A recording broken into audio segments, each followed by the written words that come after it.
There was only one thing in the world that could make a billionaire lose sleep. And it wasn't the fear of losing his fortune. It wasn't the fear of prison. It wasn't even death. It was a promise he broke over 30 years ago. Every interview, every award, every standing ovation reminded him of that day. A day he had buried so deeply, he convinced himself it would never come back to haunt him. Until one ordinary morning, a single phone call shattered the life he had spent decades building. Within hours, the most powerful man in the room became the most terrified. Because someone, somewhere, had uncovered a truth that was never supposed to see the light of day. And for the first time in his life, he realized something terrifying. Even all his billions might not be enough to repay the debt he owed. Before we uncover the truth behind the promise that changed 2 lives forever, take a second to subscribe to this channel. If you love gripping stories filled with shocking betrayals, emotional twists, and unforgettable endings, you're in the right place. Now, let's go back to where it all began, when 2 young best friends shared one dream, one invention, and a bond they believed nothing could ever break.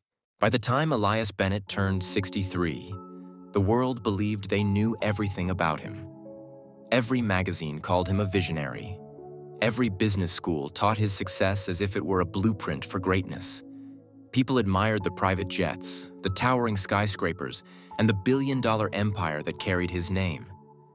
But none of them knew why he had stopped sleeping. Because every night, just before dawn, he woke to the same memory.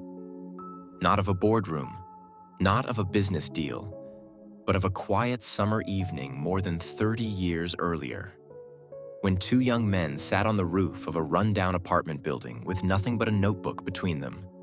One of them believed they could change the world.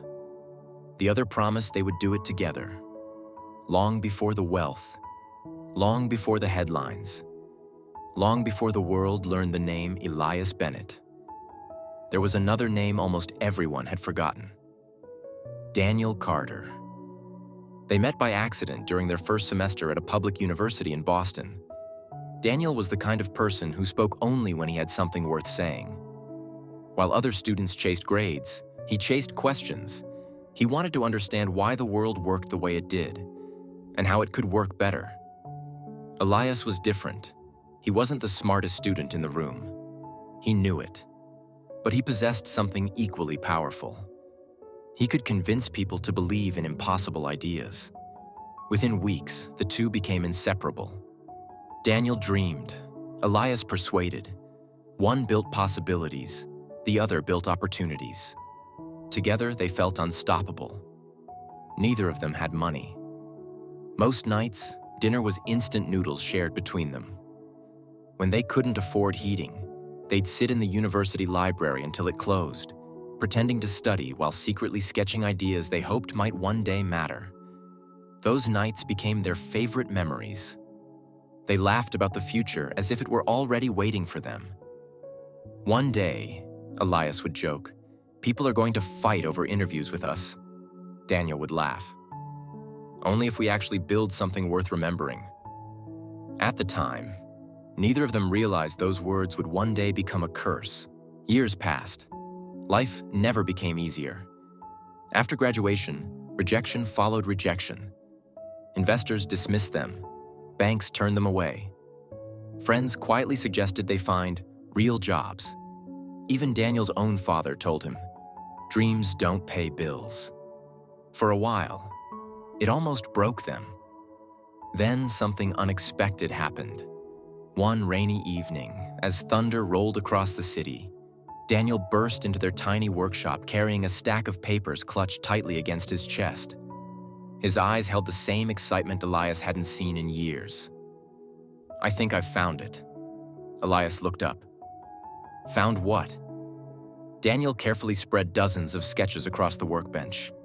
There were equations, designs, concepts, ideas so ambitious they almost sounded impossible.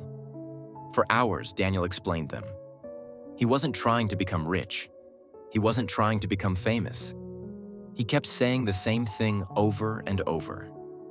If this works, people who've lived without reliable power for generations won't have to anymore. Elias listened without interrupting. For the first time in years, neither of them noticed the storm outside.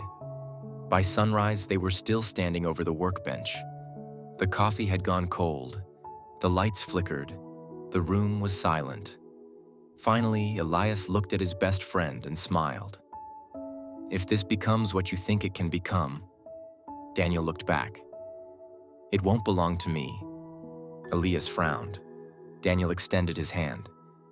It'll belong to us. Elias didn't hesitate. He shook his hand. Neither man knew that this simple handshake would become the most expensive promise either of them would ever make. The weeks that followed felt like a dream neither of them wanted to wake from. Every spare hour was spent inside the cramped workshop. Some nights they celebrated tiny victories. Other nights they questioned whether they were chasing an impossible dream. But no matter how difficult things became, neither one considered walking away. Then, one Tuesday afternoon, everything changed. A woman in an elegant navy suit stepped through the workshop door. She introduced herself as Rebecca Lawson, a representative from one of the country's fastest-growing technology investment firms. She had heard whispers about two young innovators building something extraordinary. Daniel looked confused. They had never shown their work to anyone. Rebecca smiled. "Sometimes," she said, "the right ideas find the right ears." For the next hour, she listened. Daniel passionately explained every detail, every equation, every breakthrough, every possibility. Elias watched quietly from across the room, not because he wasn't proud, but because he had never seen anyone admire Daniel the way Rebecca did. When the meeting ended, Rebecca handed Elias a business card. "We'd like another meeting," she said, "but this time, only one of you needs to come." The room fell silent. Daniel looked at Elias. Rebecca simply smiled and walked away. Neither of them spoke for several minutes. Finally, Daniel broke the silence. "That's strange." Elias forced a smile. "I'm sure it's nothing." But for reasons he couldn't explain, that tiny sentence stayed with him long after she had gone. Because sometimes, the first crack in a friendship is so small, you don't hear it until everything breaks. 3 days later, Elias walked into the investor meeting alone. It was exactly as Rebecca had requested. Daniel insisted he wasn't bothered. "You've always been better with people," he laughed. "If anyone can convince them, it's you." Elias nodded. "I'll tell them everything exactly the way we planned." Daniel smiled. "I know you will." Those 5 words, "I know you will." They echoed in Elias's mind as he entered the towering glass building downtown. The meeting lasted nearly 4 hours. When he returned, Daniel was waiting at the workshop. "So?" Elias hesitated. "They're interested." Daniel's face lit up. "Seriously?" "They want another presentation." Daniel laughed like a child. "We did it." For the first time in years, hope felt real. Over the next few weeks, invitations began arriving. Business dinners, networking events, private meetings, conference invitations. Oddly, they were always addressed to Elias. Daniel joked about it. "I guess I'm too boring for billionaires." They both laughed, but the laughter didn't last as long as it used to. One evening, Daniel reached for the prototype they'd been refining together. It wasn't where he had left it. He searched every shelf, every drawer, every cabinet. Nothing. "Elias? Yeah? Have you seen the prototype?" A brief silence. Then, "Oh, I took it to today's meeting. I forgot to tell you." Daniel frowned. "You took it?" "I wanted them to see the real thing." "I wish you'd told me." "I said I forgot." Another silence. Small, awkward, gone almost as quickly as it came. Or so they both believed. That night, For the first time since they became friends, Daniel locked his notebook before leaving the workshop. He wasn't suspicious. Not yet. He simply told himself it was probably time to be more careful. He had no idea that someone else had already begun making decisions that neither of them could ever take back. For the first time in years, life began to smile at them. The investor meetings turned into serious negotiations. What had once been a tiny workshop filled with borrowed tools and secondhand furniture was now visited by people wearing expensive suits and carrying contracts worth more money than Daniel and Elias had ever imagined. It all felt unreal. One afternoon, after another promising meeting, Daniel stood outside the building staring at the city skyline. "You know," he said quietly, "I used to walk these streets wondering if anyone would ever believe in my ideas." Elias smiled. "They do now." Daniel shook his head. "No, they believe in us." For a brief moment, Elias looked away. Something about those words made him uncomfortable. Daniel noticed. "You okay?" Elias forced a smile. "Just tired." But he wasn't tired. He was thinking about something Rebecca Lawson had said after their last meeting. She had waited until Daniel stepped out of the room to answer a phone call. Then she leaned toward Elias. "Your friend is brilliant." Elias smiled proudly. "He is." Rebecca nodded. "But brilliance doesn't build billion-dollar companies." She paused. "People follow leaders." Elias frowned. "I don't understand." "You will." That conversation never left his mind.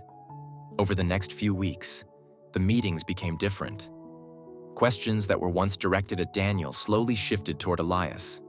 Investors asked about leadership, company structure, ownership, decision-making. Daniel didn't seem to notice. He was too busy perfecting the technology, too busy chasing excellence, too busy believing that everyone around him wanted the same thing he did. One evening, as they locked up the workshop, Daniel stopped walking. "Promise me something." Elias looked at him. "No matter what happens, no matter how big this becomes, we never let money change who we are." Elias smiled. "You worry too much." Daniel laughed. "Maybe, but promise me anyway." Without hesitation, Elias held out his hand. "I promise." Daniel shook it. Neither of them realized that promises are easiest to make right before they're broken. A month later, Rebecca called with the news they had been praying for. The investors were ready. One final meeting, one final agreement. If everything went well, their lives would change forever. Daniel could barely contain his excitement. The night before the meeting, he stayed in the workshop until nearly midnight, carefully organizing every document, every blueprint, every calculation. Before leaving, he placed the original notebook, the one that contained every sketch from the very beginning, inside the top drawer of his desk. He smiled to himself. "Tomorrow," he whispered, "this all begins." The next morning, Daniel's phone rang. It was his younger sister. Their mother had collapsed at home. Without thinking twice, Daniel rushed to the hospital. He called Elias on the way. "I don't know how long I'll be." "I'll handle the meeting," Elias replied. "Just take care of your mom." Daniel didn't hesitate. "I knew I could count on you." Hours later, Rebecca welcomed Elias into the conference room. The investors were already seated. Stacks of documents rested neatly in front of every chair. One of the executives smiled. "Mr. Bennett, we've been looking forward to this." The meeting lasted all afternoon. When it ended, Rebecca slid a folder across the table. "There are a few final documents requiring signatures." Elias opened the folder. His smile slowly faded. Near the bottom of the first page, under the section labeled Founder and Sole Intellectual Property Owner, Only one name appeared: Elias Bennett. He stared at it. For several long seconds, no one spoke. Rebecca calmly placed a pen beside the contract. "It's standard procedure," she said softly. "You can always sort everything else out later." Elias looked at the empty signature line, then at the pen. His hand moved, but stopped. The room was silent. His phone buzzed. A message from Daniel. "How's it going, brother? I know we'll celebrate tonight." Elias read the message twice, then a third time. He slowly locked his phone, looked back at the contract, and reached for the pen. Daniel sat beside his mother's hospital bed for nearly 6 hours. By the evening, the doctors finally brought good news. She was stable. The relief washed over him so quickly that he laughed for the first time all day. He reached for his phone. 3 missed calls from Elias, 1 unread message. Daniel smiled. They must have closed the deal. He opened the message. "Call me when you're free." Nothing else. No celebration, no excitement, just 7 words. Daniel frowned. That's odd. He called immediately. No answer. He called again. Straight to voicemail. By the time he arrived at the workshop that night, the lights were off. The building was locked. That had never happened before. Daniel laughed quietly to himself. They're probably waiting at the diner. It had become their tradition. Every milestone, every success, every disappointment. They celebrated at the same little diner 2 blocks away. Daniel walked there with the biggest smile on his face, but Elias wasn't there. The waitress looked up and smiled. "Just one tonight?" Daniel hesitated. "You haven't seen Elias?" She shook her head. No. Something inside Daniel shifted. It wasn't fear, not yet, just confusion. The next morning, he returned to the workshop. His key no longer worked. He tried again. Nothing. He knocked. No answer. A maintenance worker walked past. "You looking for the old tenants?" Daniel frowned. "What do you mean?" "They cleared the place out late last night." Daniel stared at him. "Who cleared it?" The man shrugged. "Some moving company." "They had authorization." Daniel's heartbeat quickened. There must be a mistake. There isn't. The maintenance worker pointed toward the office window. The room was empty. The workbench, gone. The computers, gone. Even the whiteboard covered with years of ideas, gone. Daniel stood frozen on the sidewalk. For the first time, he didn't know where to go or who to call, because the only person who had every answer was suddenly nowhere to be found. 3 days passed. No calls, no explanations, no Elias. Daniel searched everywhere. Their apartment, the workshop, Rebecca's office, nothing. Each door led to another unanswered question. Then, on the 4th morning, a television in a cafe stopped him in his tracks. Breaking news. A smiling Elias Bennett stood before a crowd of reporters. Behind him hung an enormous banner. Bennett Dynamics announces a revolutionary energy breakthrough. Daniel felt his heart race. "No," he whispered. "That's impossible." The reporter continued. Company founder Elias Bennett today unveiled a groundbreaking innovation expected to transform the global energy industry. Company founder. Daniel's eyes never left the screen. A journalist asked, "Mr. Bennett, who inspired this remarkable achievement?" Elias smiled for the cameras.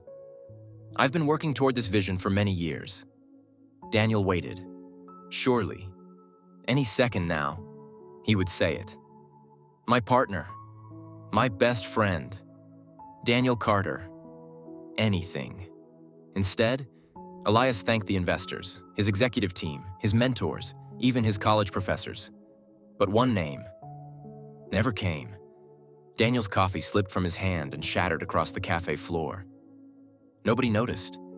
Everyone was too busy applauding the television. Daniel couldn't hear them anymore. The room had gone silent.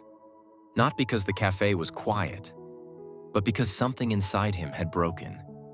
That evening, he walked alone to the rooftop where they had once shared instant noodles, impossible dreams, and a promise that neither of them would ever chase success alone.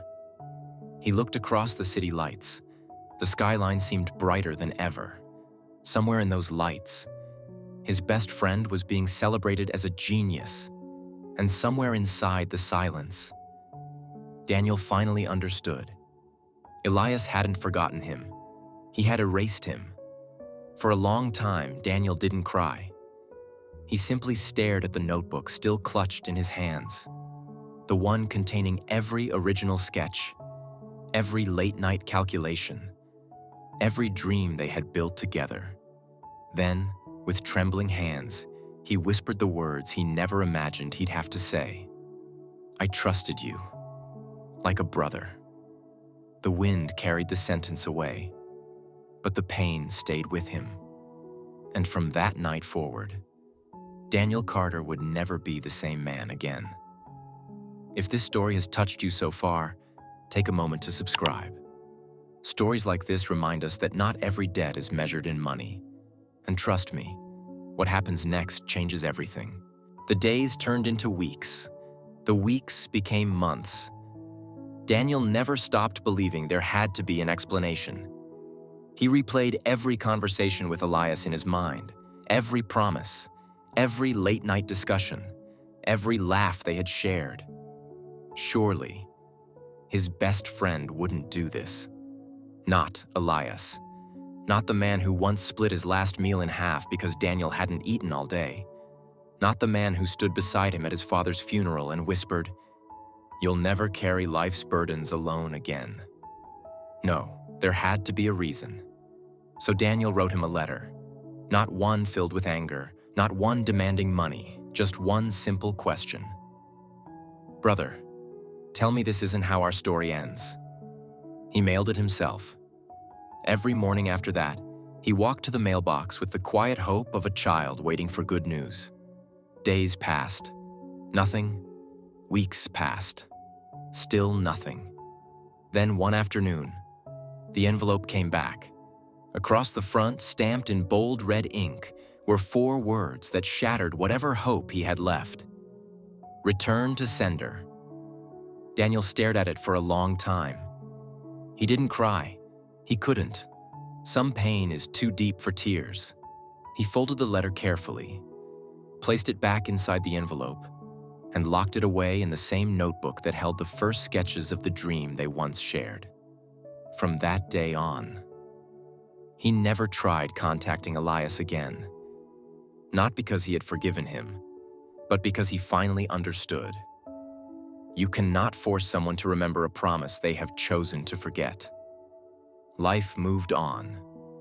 At least, it moved on for everyone else. Daniel watched the world celebrate a company he had helped imagine. Magazine covers praised Elias as a visionary. Television hosts called him the man who changed the future. Every interview felt like another page being torn from Daniel's own life. People often asked what he did for a living. He would smile politely. "Oh, I used to build things." No one ever asked what kind of things. No one ever knew they were speaking to the man whose ideas had powered an empire. Years passed. The small savings Daniel had disappeared. His workshop closed. He sold his tools, then his car, then the little house his parents had left him. Eventually, he rented a tiny apartment above an old grocery store. The walls leaked whenever it rained. The roof creaked through every storm. But the notebook stayed beside his bed every single night. It was the only proof that his dream had once been real. And every evening before sleeping, he would run his hand gently across its worn cover. Not because he hoped to become rich anymore, but because he refused to let himself forget who he used to be.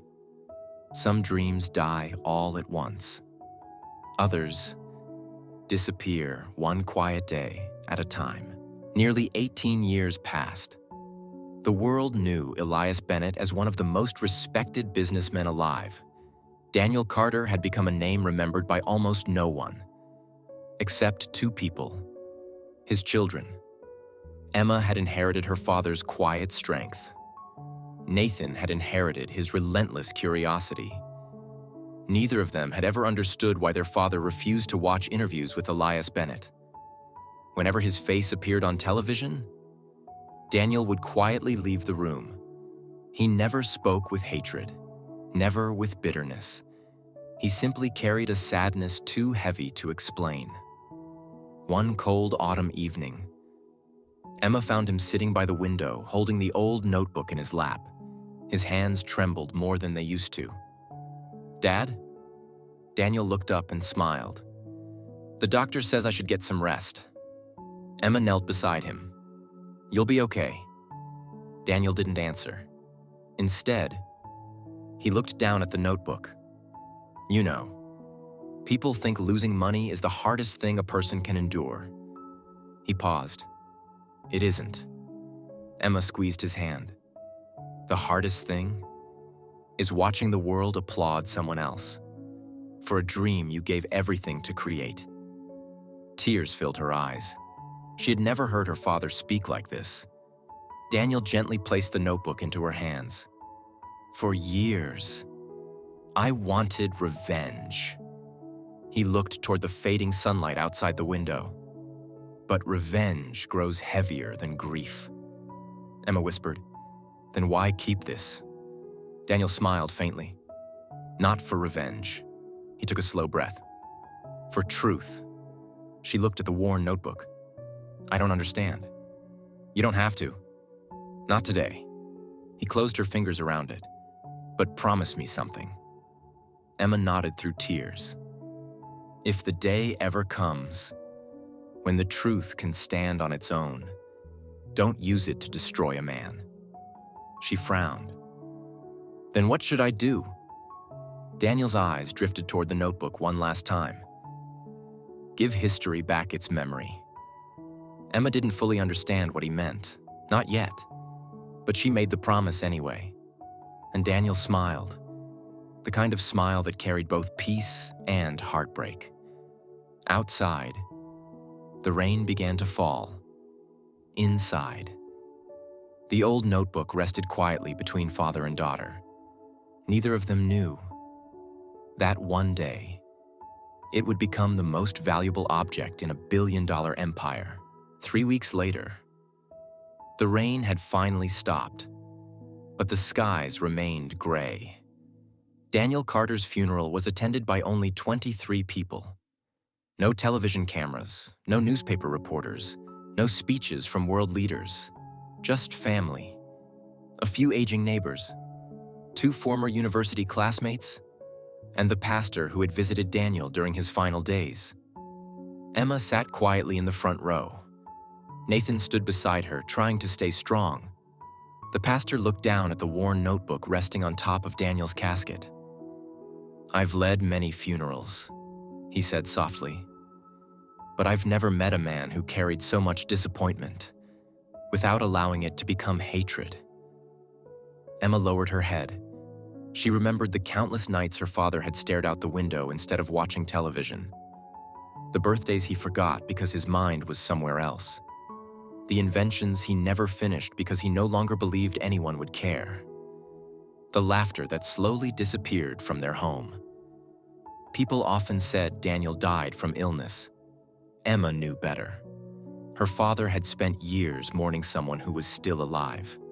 Not because Elias had taken his money, but because he had taken the one thing Daniel valued more than success: his purpose. After the service, guests quietly returned to their lives. Within an hour, the cemetery was almost empty. Emma remained behind. She knelt beside the fresh grave. "I don't know how to keep my promise, Dad." The wind answered with silence. She looked at the notebook resting in her hands. For a brief moment, she considered opening it. Instead, she wrapped it carefully in cloth. placed it inside a small wooden chest, locked it, and carried it home. Some truths, she believed, could wait a little longer. Across the city, inside a towering office overlooking the skyline, Elias Bennett stared out of his floor-to-ceiling window. His assistant entered quietly. "Sir, the Carter funeral was this morning." Elias closed his eyes, only for a second. Then, "Cancel my afternoon meetings." His assistant looked surprised. "You've never canceled an investor meeting." "I have today." When the office door closed, Elias slowly opened the bottom drawer of his desk. Inside, hidden beneath decades of business contracts, was an old photograph. Two young men, covered in grease, smiling beside a tiny workbench. He ran his thumb across Daniel's face, then quietly whispered, "I'm sorry." No one heard him, least of all the man who had spent half his life waiting to hear those words. Years continued to pass. Bennett Dynamics became one of the most powerful technology companies in the world. Every success brought another celebration, another award, another headline, another building carrying Elias Bennett's name. From the outside, his life looked perfect. But perfection has a strange way of hiding cracks. His board members noticed the changes first. The once confident founder had become quieter. Board meetings that used to last hours ended in minutes. He stopped giving interviews, stopped attending charity galas, stopped smiling in photographs. One evening, Rebecca Lawson visited him at his estate. It had been years since they'd spoken privately. She found him alone in the library. Thousands of books surrounded him, yet none were open. "You've changed," she said. Elias gave a tired smile. "So have you." Rebecca studied him for a moment. "Is it because of Daniel?" Silence. Long, heavy, uncomfortable silence. Finally, Elias stood, walked toward the fireplace, and stared into the flames. "Do you know what's strange?" Rebecca said nothing. "The world keeps congratulating me for something I no longer know how to celebrate." She looked down. "We made choices." He laughed quietly. "No, I made a choice. You offered me a door. I'm the one who walked through it." Rebecca's eyes softened. "You can't keep punishing yourself forever." Elias turned slowly. "What if I deserve it?" Neither of them spoke again. When Rebecca finally left, Elias remained standing before the fire long after midnight.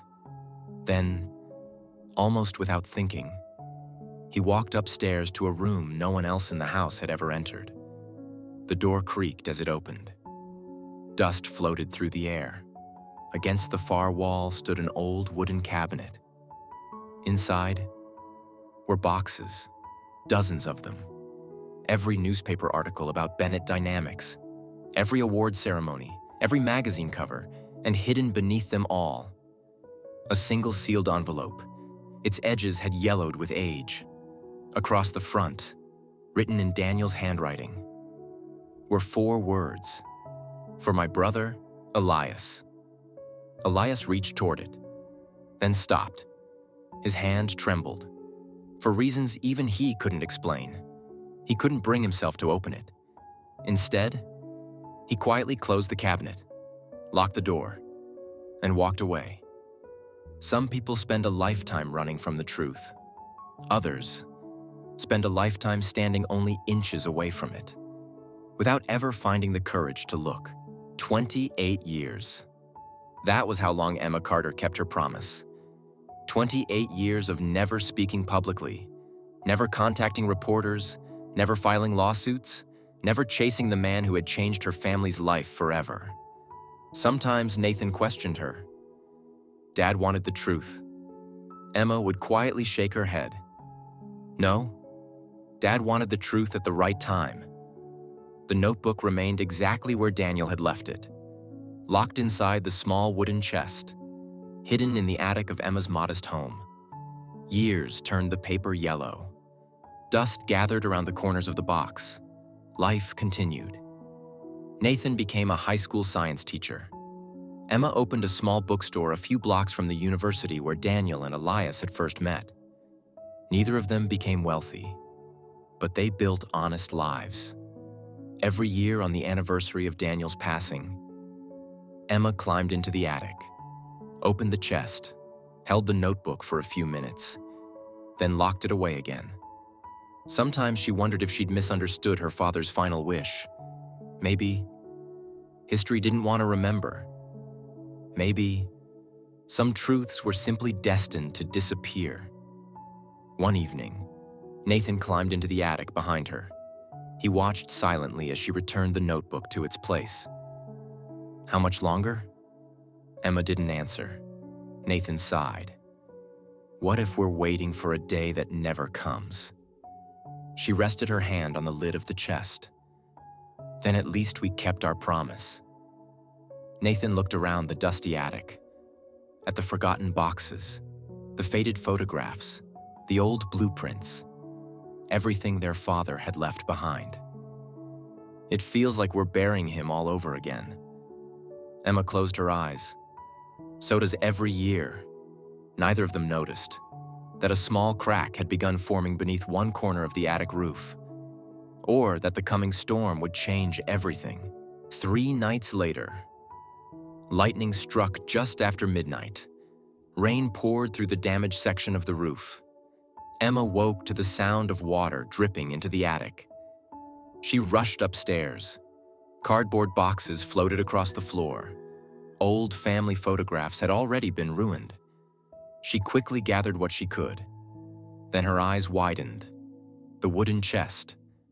Water was beginning to seep through its edges. Without hesitation, she carried it downstairs. The next morning, a restoration company arrived to inspect the damage.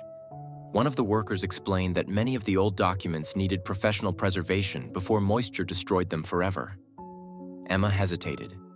Those papers were the last pieces of her father she still had. Reluctantly, she agreed. The company partnered with a small legal archive that specialized in restoring historical records before returning them to their owners. It sounded routine, almost boring, the kind of paperwork people signed without reading. 3 weeks later, a young archival attorney named Michael Reed sat alone in a quiet office surrounded by stacks of water-damaged documents. Most of his work involved forgotten property deeds, old wills, and faded family records. Nothing remarkable. Until he opened a weathered notebook wrapped in cloth. Inside were page after page of hand-drawn engineering sketches. Every page carried 2 signatures: Daniel Carter, Elias Bennett. Michael frowned. He recognized one of the names immediately, not because he followed business news, but because Bennett dynamics had become impossible to ignore. Curious, he continued reading. The first few pages looked ordinary. Ideas, calculations, rough sketches. Then, folded between 2 pages, he discovered a brittle envelope that had never been opened. Across the front, written in careful handwriting, were the words, "Only when the truth is ready."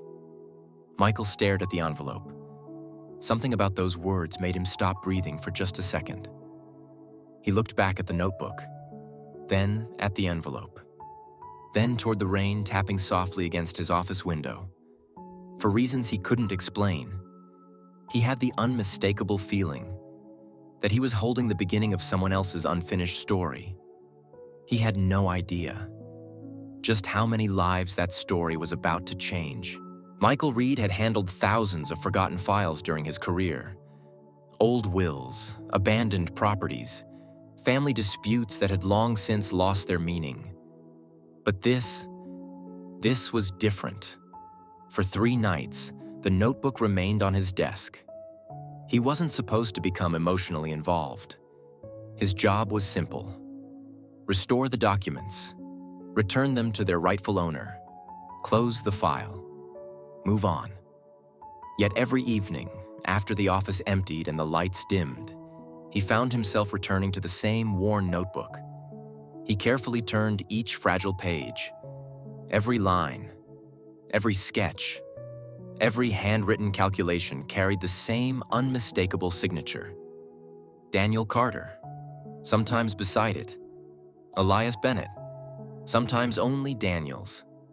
The further he read, the more uncomfortable he became. The notebook didn't read like a business plan. It read like two friends building a dream together. There were jokes scribbled in the margins, tiny sketches of coffee cups, a childish drawing of the workshop they rented after college. One page simply read, "If this works, we'll never forget where we started." Michael stopped reading. He looked out the office window. The city lights shimmered in the distance. Somewhere among those lights stood Bennett Dynamics, a company worth billions. He quietly whispered to himself, "What happened to you two?" The following morning, curiosity got the better of him. He searched public archives. Everything about Elias Bennett was easy to find.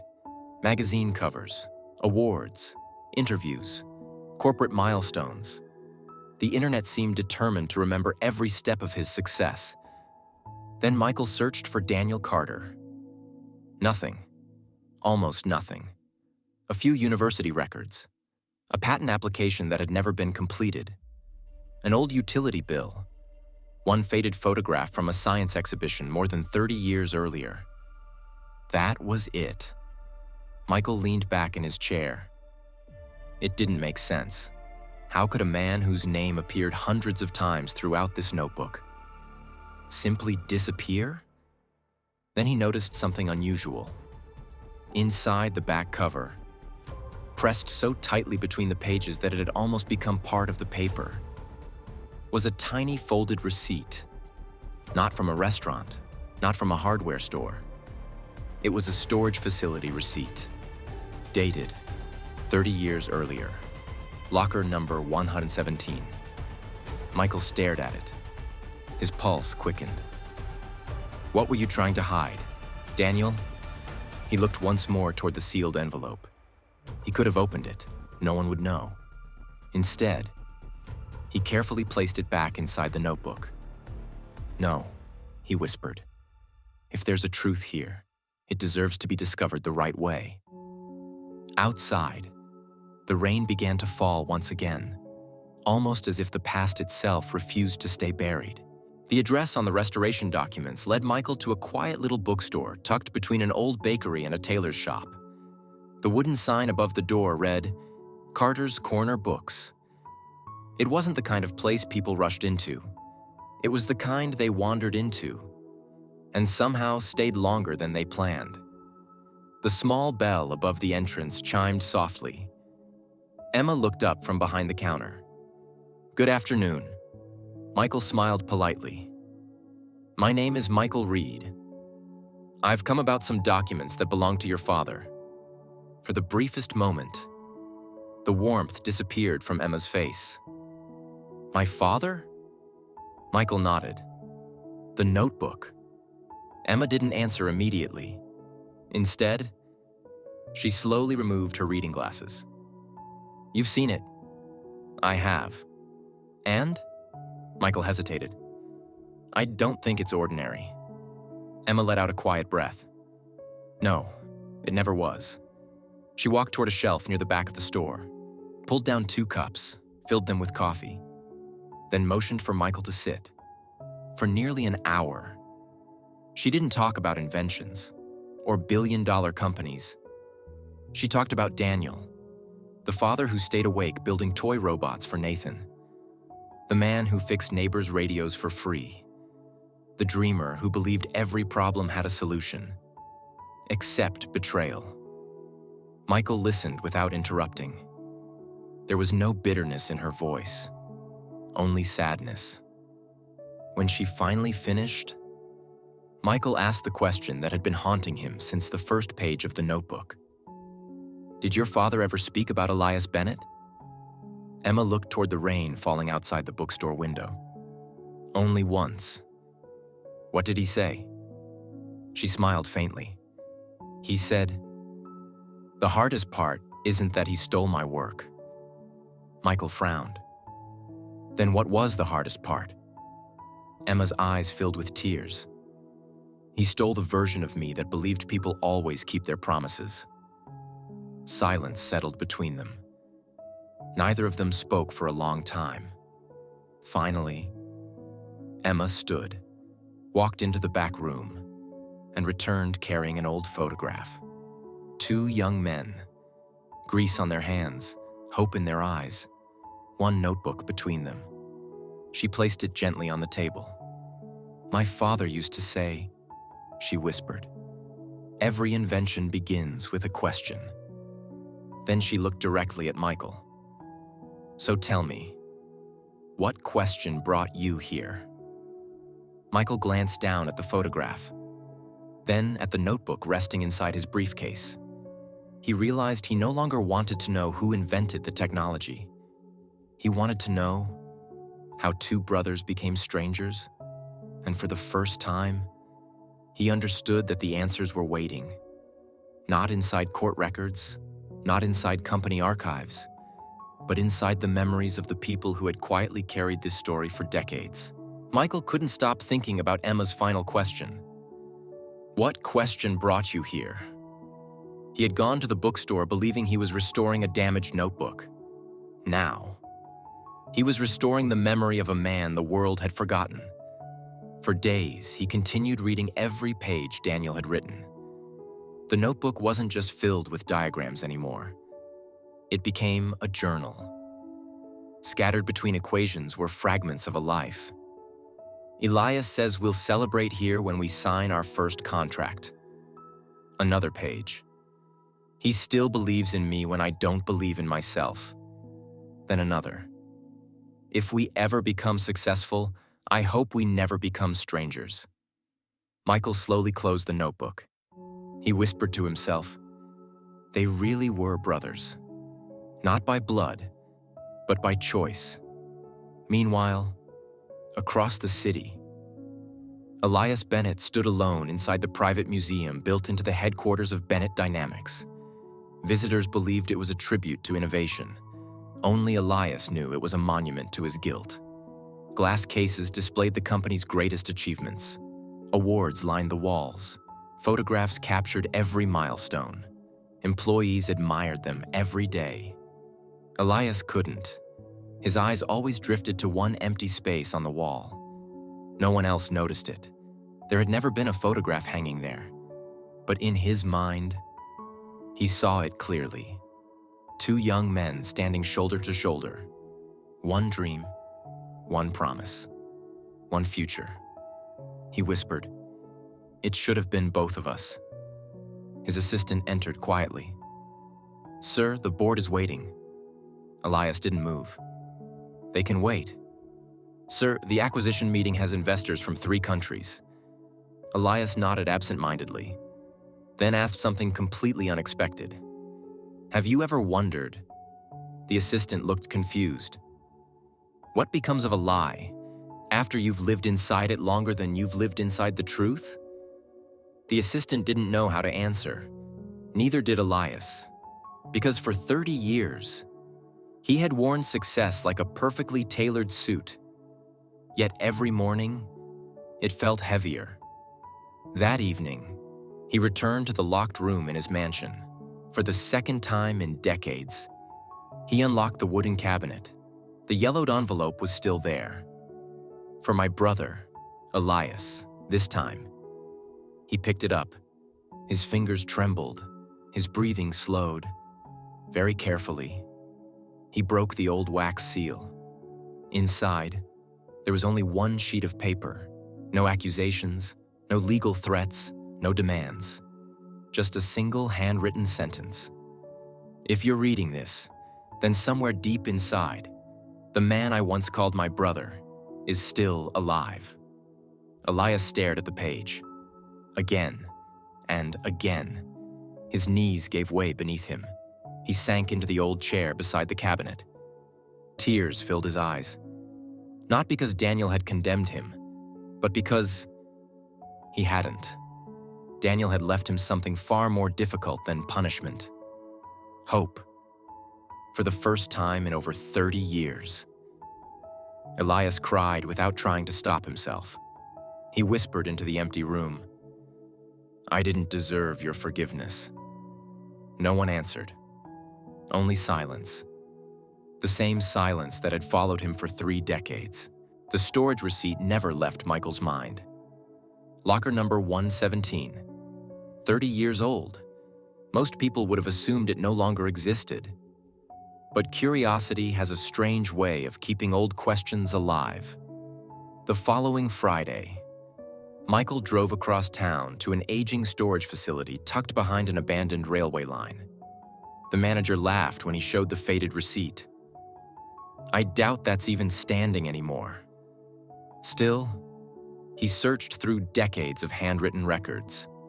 After several minutes, his smile disappeared. "It exists." Michael leaned forward.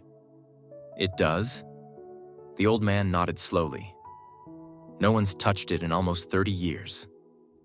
They walked through long, narrow hallways lined with forgotten lockers. Dust floated through beams of afternoon sunlight. The deeper they walked, the quieter everything became. Finally, they stopped. Locker 117. The old padlock was coated in rust. The manager shook his head. "I've worked here 18 years. I never knew anyone still rented this." Using an old master key, he unlocked the door. It creaked open. At first, Michael thought it was empty. Then his flashlight swept across the darkness.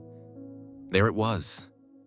A single workbench, exactly as Daniel had described in his notebook, covered by a faded white sheet. Time itself seemed frozen. Every tool remained where it had been left. Coffee mugs still sat on the corner of the bench. Yellowed sticky notes clung stubbornly to the wall. Even an old calendar remained open. On the same month.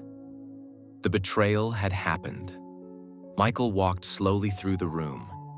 It felt less like a storage locker, and more like stepping into someone else's memory. Then, his flashlight landed on something beneath the workbench. A steel lockbox, smaller than a briefcase, no label, no markings, just a tiny brass keyhole. Michael knelt beside it. His pulse echoed in his ears. The manager whispered, "Should we open it?" Michael looked at the box, then back at the notebook. Somehow, he already knew. Whatever rested inside that lockbox would explain everything. He reached into his pocket. Inside, wrapped carefully in tissue paper, was a tiny brass key, the same key that had been taped to the last page of Daniel's notebook. Michael had almost overlooked it. His hand hovered above the lock. The key stopped just short of the keyhole. Then, the lights inside the hallway suddenly went out. Darkness swallowed the corridor. The manager froze. What was that? Michael tightened his grip on the box. Somewhere down the hallway, they heard the unmistakable sound of footsteps. Slow, measured, getting closer. Neither of them moved. Because for the first time, it no longer felt like they were alone, almost reluctant. For a long moment, no one spoke. The stranger looked at locker 117, then at the workbench, then at the notebook resting in Michael's hands. His eyes lingered there, almost as though he recognized it from another lifetime. Finally, he spoke. His voice was barely above a whisper. "I never thought I'd see it again." Michael frowned. "Do you know this place?" The man smiled sadly. "I helped build it." Michael felt a chill travel through his body. Before he could ask another question, the old manager gasped. "You..." He looked from the stranger to Michael, then back again. "That's..." The man quietly interrupted him. "Yes, I know who I am." Michael stared at him. His face looked older than the magazine photographs. The wrinkles were deeper. his hair almost completely gray. But there was no mistaking him. Standing only a few feet away was Elias Bennett. For a moment, none of them moved. Elias slowly removed his gloves. His eyes never left the workbench. "I used to come here every year." Michael blinked. "Every year?" Elias nodded. "On the anniversary." "The anniversary of what?" A long silence. Then, "The day I stopped deserving to call him my brother." The words hung in the air. Heavy, painful, honest. Michael didn't know what to say. Everything he had imagined about Elias suddenly became more complicated. This wasn't a man celebrating stolen success. This was a man haunted by it. Elias slowly walked toward the workbench. His fingertips brushed across the faded wood. Dust rose into the air. "I left everything exactly as it was." He smiled faintly. "Even the coffee mugs." Michael looked around. "You've been paying for this locker all these years?" Elias nodded. "I couldn't destroy it." "Then why not tell the truth?" Elias closed his eyes. When the lie was 1 day old, it felt easy to confess. He opened them again. When it became 30 years old, his voice broke. I no longer knew where to begin.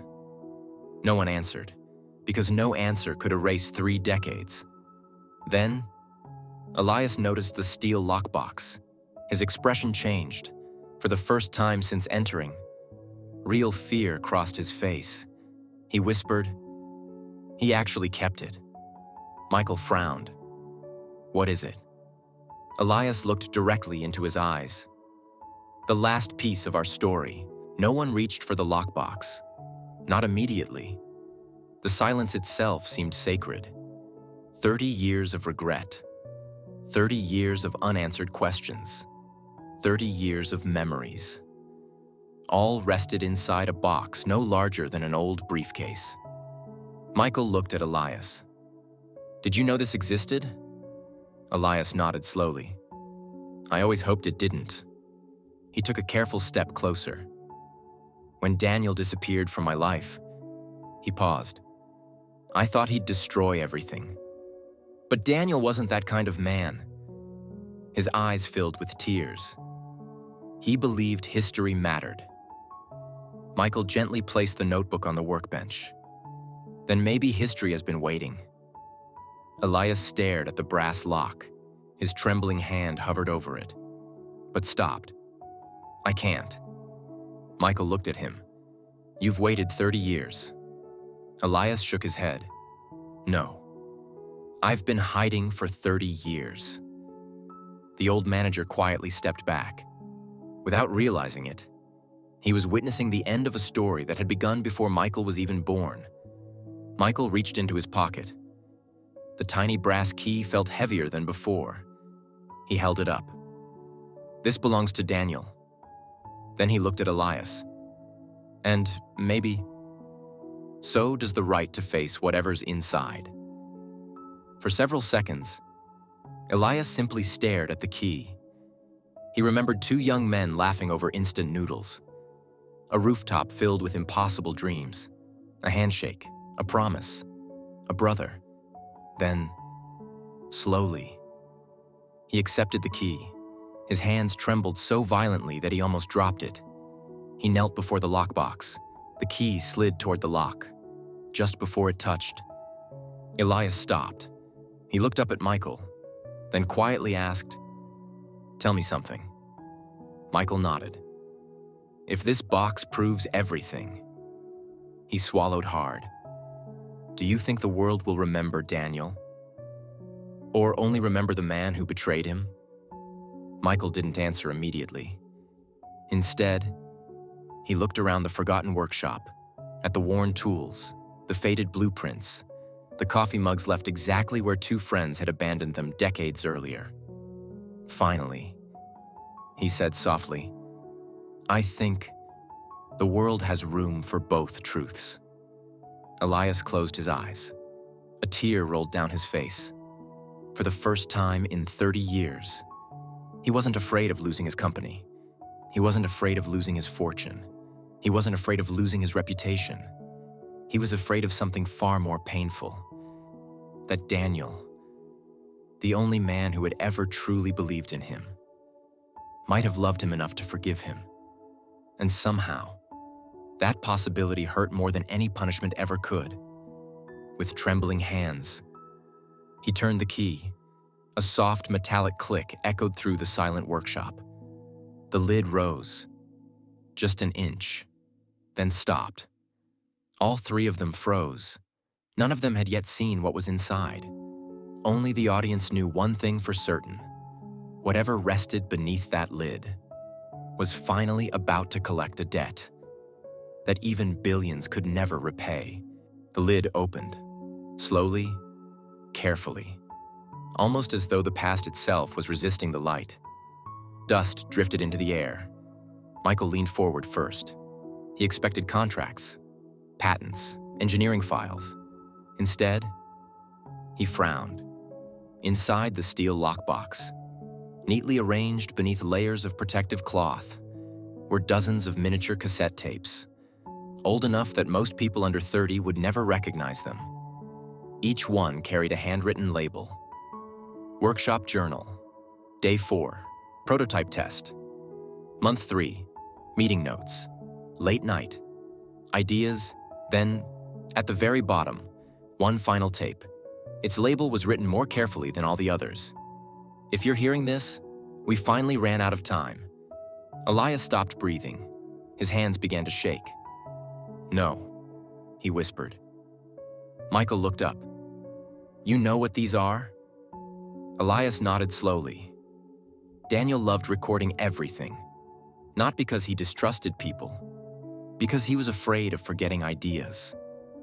Whenever inspiration struck, he would press record, sometimes in the middle of the night, sometimes while laughing, sometimes while building, sometimes while dreaming. Michael carefully lifted the final tape.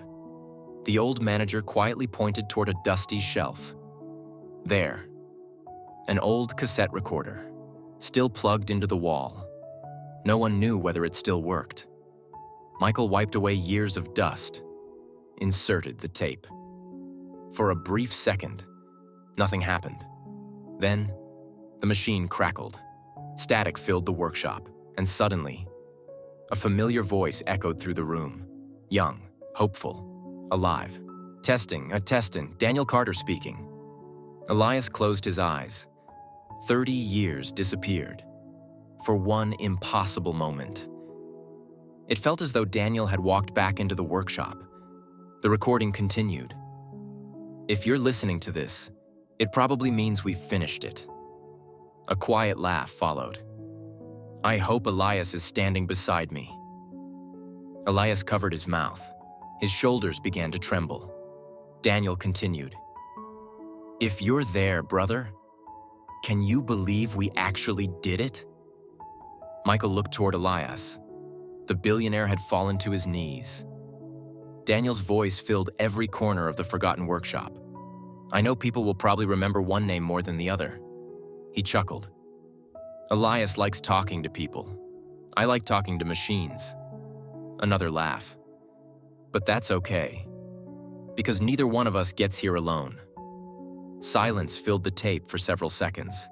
Then Daniel spoke again, more softly. If success ever changes us, I hope one of us is brave enough to remind the other who we used to be. The tape clicked. Static returned. No one moved. The workshop remained completely silent, except for one sound. Elias, crying like the young man he had once been. Not the billionaire, not the chairman, not the public figure, just a broken friend. No one spoke for a very long time. The old cassette recorder sat quietly on the workbench. Its wheels had stopped turning, but Daniel's voice still echoed inside every heart in the room. Michael finally looked back inside the lockbox. Beneath the tapes, there were folders, dozens of them. Original engineering sketches, signed and dated notebooks, Photographs documenting every stage of development. Letters exchanged between Daniel and Elias. Even early patent drafts. The evidence wasn't merely convincing, it was overwhelming. Every page told the same story. Daniel had created the invention. Elias had helped build the company. Together, they had dreamed. Only one had received the credit. Michael carefully closed the final folder. He didn't need to read another page. The truth had already spoken. And it hadn't spoken through paper. It had spoken through the voice of a man who never imagined history would forget him. Elias slowly reached into the lockbox one last time. At the very bottom, folded inside a faded envelope, was a photograph. Two young men, grease on their hands, arms around each other's shoulders, laughing so hard neither could stand still. On the back, Daniel had written only one sentence. No matter where life takes us, don't let success become more important than friendship. Elias stared at the words until they blurred through tears. I failed you. The sentence escaped his lips almost as a whisper. I failed everything we promised. Michael gently placed a hand on his shoulder. You can't change yesterday. Elias nodded. No, but maybe.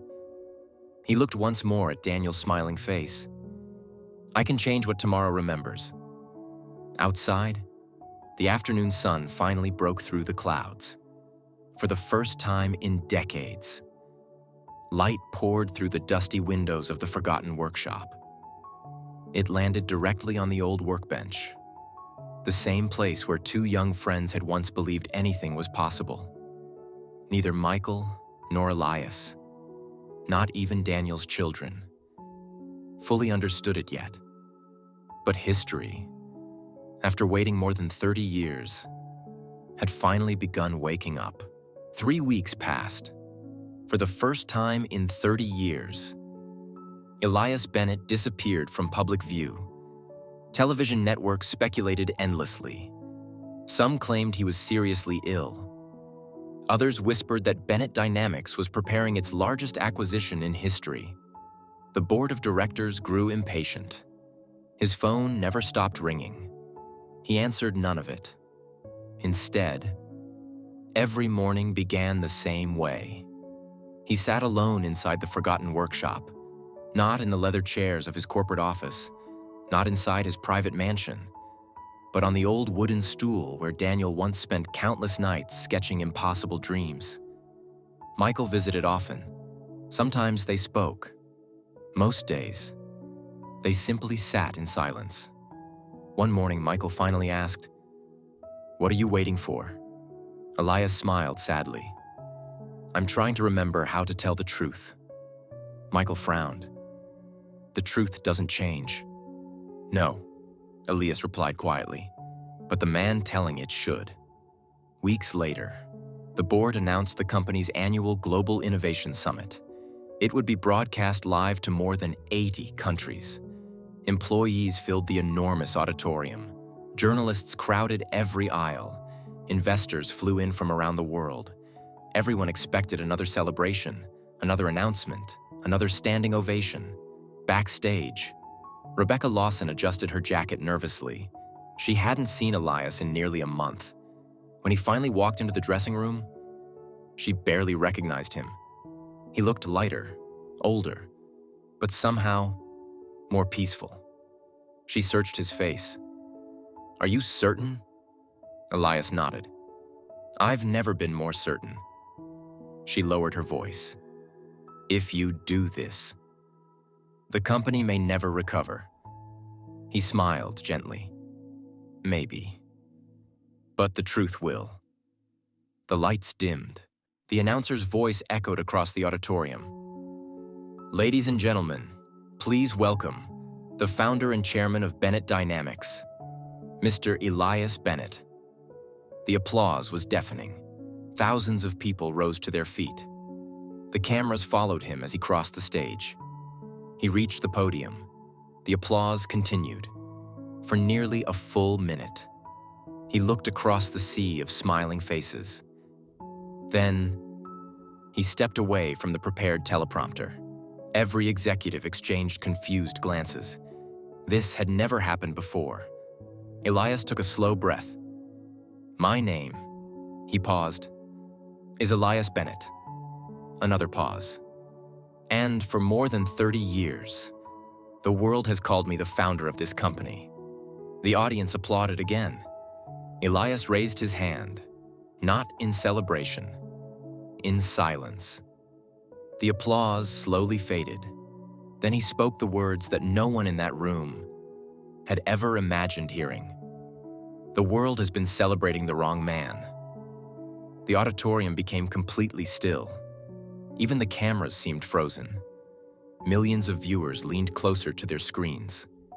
Elias looked directly into the lens. "There is another name. A man you have never been told about. A man whose brilliance changed my life, and whose absence became the foundation of everything you see behind me." His voice trembled. His name was Daniel Carter. And for the very first time, the world heard it. No one applauded. No one moved.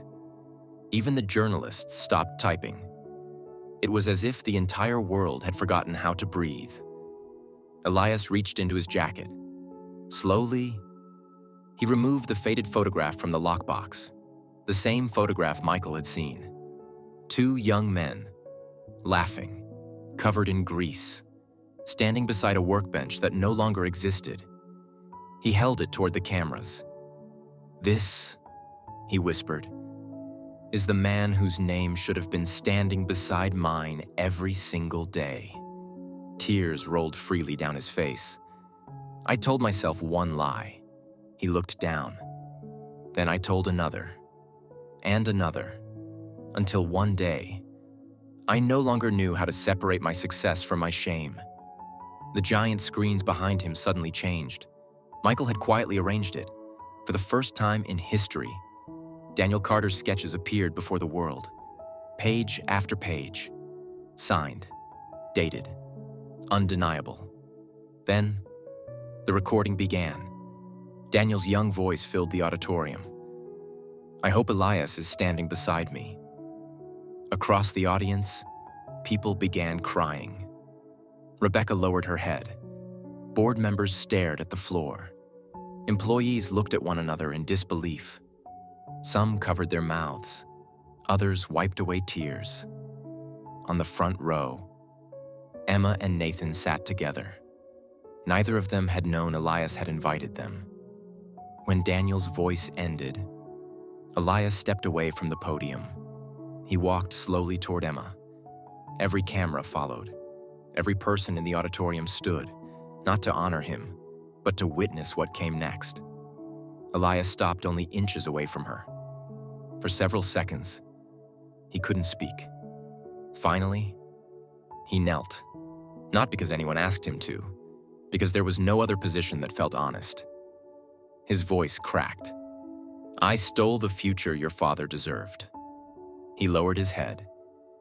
"And I stole the childhood the two of you should have had." Emma looked at the man she had quietly blamed for most of her life. She remembered her father's words. "Don't use the truth to destroy a man." Then, she remembered something else. Give history back its memory. Slowly, she reached into her bag, removed Daniel's notebook, and placed it in Elias's hands. Not as forgiveness, not yet, but as proof that her father had been right. History had finally remembered. Around the world, millions watched in silence. The richest man in the room had just admitted that the one debt he could never repay was owed to the friend who believed in him first. And for the first time since that promise on a rooftop more than 30 years earlier, the truth no longer belonged to the shadows. It belonged to history. The confession spread across the world faster than anyone imagined. Within hours, every major news network carried the same headline: "Billionaire chairman admits his empire was built on another man's genius." The stock market reacted immediately. Shares of Bennett Dynamics plunged. Financial analysts predicted the company would never recover. The board demanded Elias resign before sunrise. He didn't argue. He didn't negotiate. He simply signed the resignation letter. For the first time in more than 3 decades. His signature wasn't protecting a lie. It was accepting the consequences of one. The next morning, journalists crowded outside his estate. Questions flew from every direction. Do you regret what you did? Why confess now? Were you trying to save your reputation? Elias stopped walking, turned toward the cameras, and quietly answered, "No. I already lost my reputation 30 years ago. I just didn't have the courage to admit it."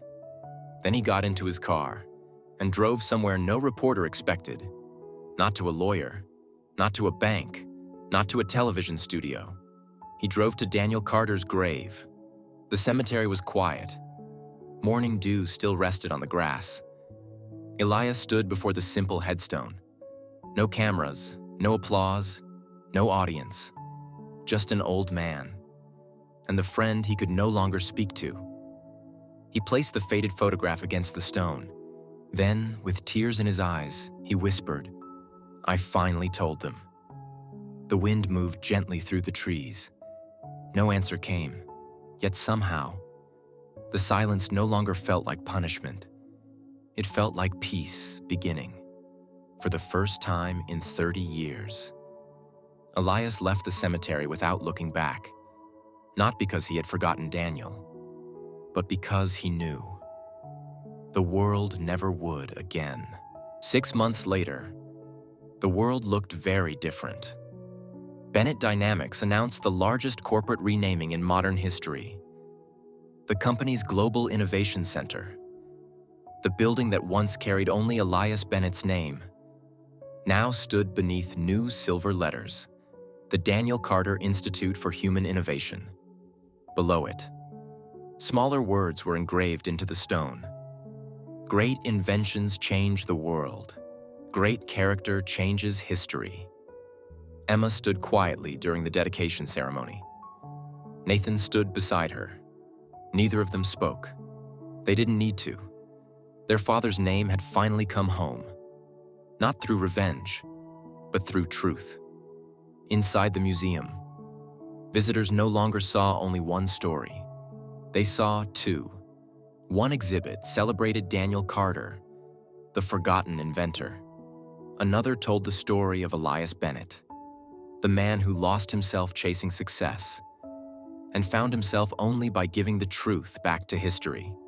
School children walked through the halls every day. Many paused before a simple glass case. Inside rested an old notebook, a faded photograph, a cassette recorder, and a tiny brass key. Nothing about them looked valuable. Yet together, they had changed the course of history. Years later, an elderly Michael Reed was invited to speak to a group of young law students. One student raised a hand. "What was the most important piece of evidence you ever found?" Michael smiled. He thought for a moment, then answered, "It wasn't the notebook. It wasn't the tapes. It wasn't the lockbox." The room fell silent.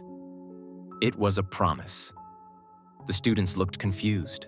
Michael continued, "Because evidence proves what happened, but promises reveal who we choose to become." He glanced toward the old photograph hanging on the classroom wall. 2 young men, one dream, one promise, one tragedy, one redemption. And then he said the words that would become the final lesson of his career. Never build your future on someone else's truth. One day, the debt always comes due.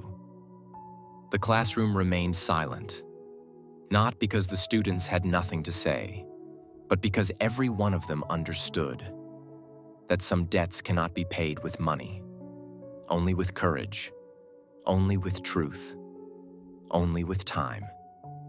And even then, some are never fully repaid. Not every debt is written on paper. Some are written in the hearts of the people we betray. Money can replace almost anything. A house, a business, a fortune. But it can never replace trust once it's been broken. Elias Bennett spent 30 years building an empire. Yet the greatest thing he ever built was the courage to finally tell the truth. And Daniel Carter, the man history forgot, proved that while lies may travel faster, the truth never stops walking. Sometimes, it simply takes longer to arrive. Thank you for spending this journey with us. If this story reminded you that integrity is worth more than success, share it with someone who needs to hear it. And don't forget to subscribe for more life lesson stories like this. Also, remember, the richest person in the world isn't the one who owns the most. It's the one who owes the least to their own conscience.